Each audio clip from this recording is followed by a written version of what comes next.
Hi, my name is Kamala, and I'll be your social worker today. Hi, I'm Andy. Nice to meet you, Mandy. So, I'm really glad that you came into our clinic today.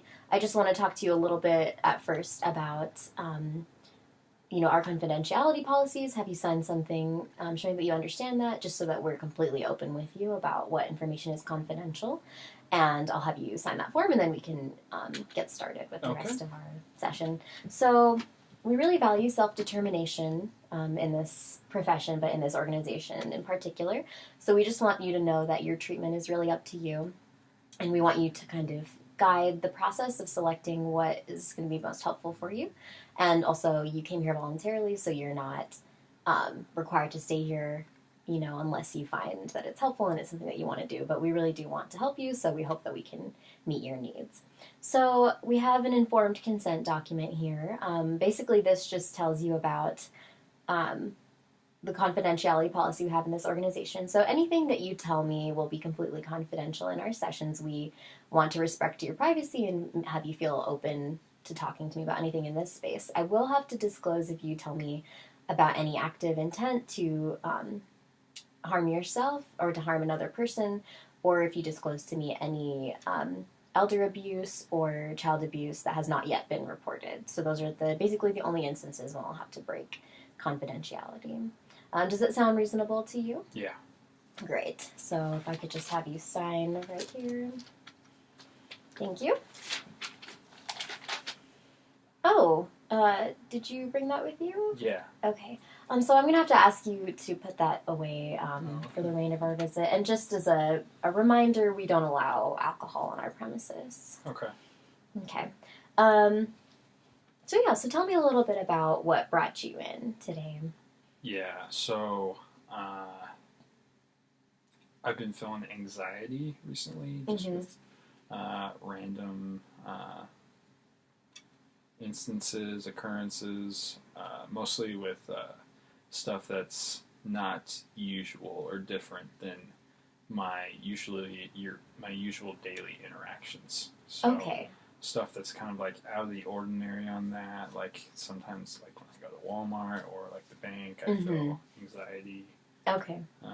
Compared to just kind of like talking to friends and family. Okay. So it sounds like you're experiencing some social anxiety, and it sounds like mostly just in unfamiliar situations. Yeah. Is that right? Mm-hmm. Okay. And then about what percent of the time that you go to an unfamiliar situation like Walmart or the bank do you experience that anxiety? Probably like 70-80%. Okay, so you would say the majority of the time that you do go to unfamiliar places, you experience some social anxiety. Mm-hmm. And on a scale of 1 to 10, how bad is that social anxiety? A 6. 6, okay. Mm-hmm. Can you tell me a little bit about what that feels like? Yeah, so it just kind of feels like my heart starts pumping a little bit more, and it's difficult for me to like say what I need to say. Sometimes I'll struggle to kind of get the words out that I want to share with the person. Okay. So it sounds like you're feeling some heart racing, so some physical symptoms, but also maybe some tongue-tied behavior, if you would call it that. Yeah. Mm-hmm. And what are some things that you have been using so far to deal with the heart racing or the feeling of being tongue-tied? Nothing. Okay, so you haven't really used any coping mechanisms so far. Yeah. Okay. So I'm going to ask you, what is it? So you mentioned that you don't really feel social anxiety when you're interacting with your friends or your family, people that... Is that correct? Yeah, usually because I can just talk to them about stuff that I know that they like. Like, my brother really likes listening to, like, podcasts, so I'll talk about my favorite podcast, which is the Joe Rogan podcast, and we'll go talk about that for a long time. Have you ever listened to that one? No, I haven't. Yeah, it's really fun. I'll give you a couple episodes to listen to, maybe like a list, but he talks about so many different things. He talks about different, like, comedians that are coming up on the scene, and then he talks about all these, like, random things that are happening in the world. Oh, wow, yeah. With all that kind of stuff. So, I just want to be respectful of your time today, and it's really definitely it's interesting, and maybe at the end of our session you can tell me a little bit more about that. Okay. But would you be okay if we focus on just more of the issue that you were telling me about Oh yeah. for a little bit more? Sorry about that. Yeah, no, it's fine. That totally happens. I just get really excited. Yeah, Talk and that's about this great. stuff. That's great to actually hear about one of the things that you're interested in. Mhm. So actually, I'm going to ask you: do you feel any of that anxiety when you listen to the Joe Rogan podcast? No. Okay. It's Would you usually 'cause identify? I'm listening to it at home. Okay. Or when I'm like cleaning my room. So you're something like generally engaged in something that's sort of distracting. Mhm. Okay. that. Yeah. Yeah. Exactly. And we will talk about some intervention techniques a little bit later. I want to gather some more information, but some things that can help a little bit with anxiety do include distraction with activities that you find really enjoyable. Yeah. Okay. So before we get in a little further, I just want to ask you if there's any aspect of your cultural background or religious orientation that you think might be especially relevant to treatment. So, for instance, I've had a client before who was Muslim and she prayed regularly, and that was something she liked to use for her mental health benefit, and so we kind of tried to incorporate that into her treatment. So, is there anything similar that might be relevant to your treatment? Yeah. So right now I'm part of like a non-denominational like Christian church, Uh-huh. and we do try to like pray a lot, and it is focused on like staying happy and upbeat, but they kind of discourage like using like any type of medication for treatment. Okay.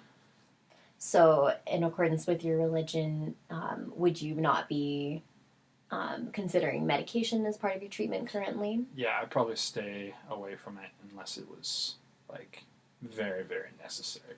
Okay. Like, Yeah. no way around it. Mhm. That's good to know. Thanks for sharing that with me. So you mentioned to me that you're currently not, you don't feel like you're doing anything really to help manage your social anxiety. No, Okay. not really. Do you feel like your anxiety is pretty much limited to new social situations, or have you felt it at other parts of the day as well?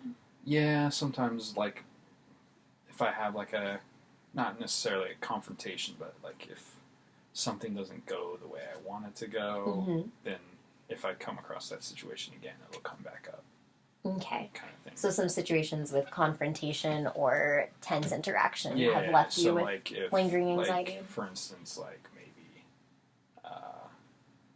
I like my job, like Mhm. if I had like an interaction with a person and maybe they weren't pleased with like the work that I did, then like going to that person again can bring up the anxiety. Mm-hmm. Okay.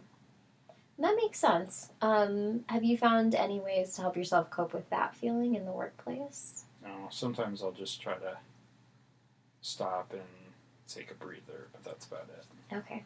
I actually really want to commend you on trying to use that breathing because a lot of interventions nowadays, a lot of research based interventions involve focusing on the breath. So that's a great first step. And do you find that that is helping you at all? Yeah. Okay. All right. And that's good to know for planning future interventions. So I don't like to talk too much about myself in sessions, but just sometimes I know that it can help people who are feeling a lot of anxiety symptoms if they can hear from somebody who's been through that as well. So I dealt with some anxiety that got to a pretty bad level while I was in college, and I started seeing a therapist. And with that and medication combined, I was kind of able to work through the worst of it. And a lot of those techniques that they used with me were cognitive restructuring. So I can tell you a little bit more about that if you're interested in it today. Yeah, sure. That tends to be one of the interventions that we like to use with anxiety here in this clinic. Great. So, yeah, but before we go into talking about intervention, I just want to ask you a little bit more about your symptoms that you told me that you're feeling. So, what does it feel like in your body when you feel anxiety? Sometimes it feels like my heart like races a little bit. Mm-hmm. And it also feels like it's hard to communicate to the person what I want to tell them. Okay.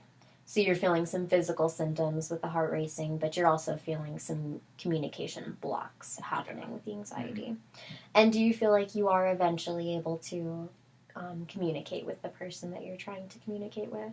Yeah, it's not the best, but Okay. I'm able to get. But my you get your point across. Yeah. Okay. And how do you feel after something like that, an interaction like Still that? kind of nervous. Okay. Still kind of amped up a little bit. All right. Would you say that it's less amped up than you were before you spoke with them, or the same level? It's about the same until I focus on something else. Then it goes away. Okay. And how many days out of the week do you not feel anxious? Maybe 2. What are you doing on those days? Not working. Not working. Okay. Yeah. So Those would are I the be right in weekends. saying those are the weekend? Okay, those are the weekends. All right.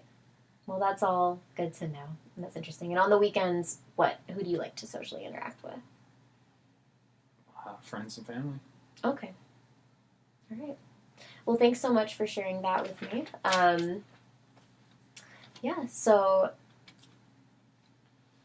I just like to end the session with... What are you doing after this? Would you like to go get some coffee?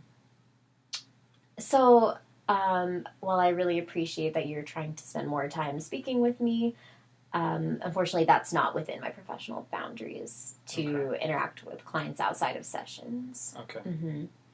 So I'm wondering, why were you looking for more time in the session, or where was that question coming from? No, I was just wanted to maybe make it sort of like a friend thing.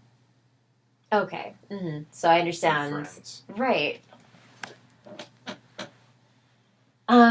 So a therapeutic relationship, we want to make sure that we can help you without becoming something that you're overly reliant on, because we recognize that you have your own coping skills within you. So I would be happy to see you again next week at this time. Okay. But I can't get coffee with you. Thanks for asking, though. Yeah. So in terms of ending the session out, I just want to ask you a couple questions. We like to sort of evaluate how you're feeling about treatment here, and then talk about what we can talk about more next session. Okay.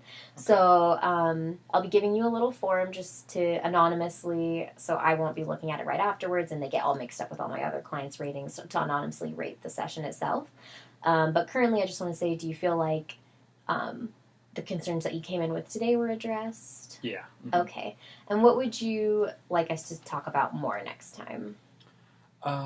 Maybe those coping skills that you kind of talked about. It was cognitive. Yeah, and talking about the cognitive restructuring that I that mentioned to you. Mm-hmm. Yes, so next session we'll definitely try to focus a little bit more on that. I don't like to send clients home with nothing, so I'm going to actually, I see you have an iPhone with you today. There's a great app that we recommend just for starters with our clients called Headspace, and you mentioned breathing is already something that you're trying to work on. So that does a lot of breathing work and can kind of just help you find a little bit of relaxation before we're able to start formally working next week. Awesome. All right, great. I'll download it. Sounds good.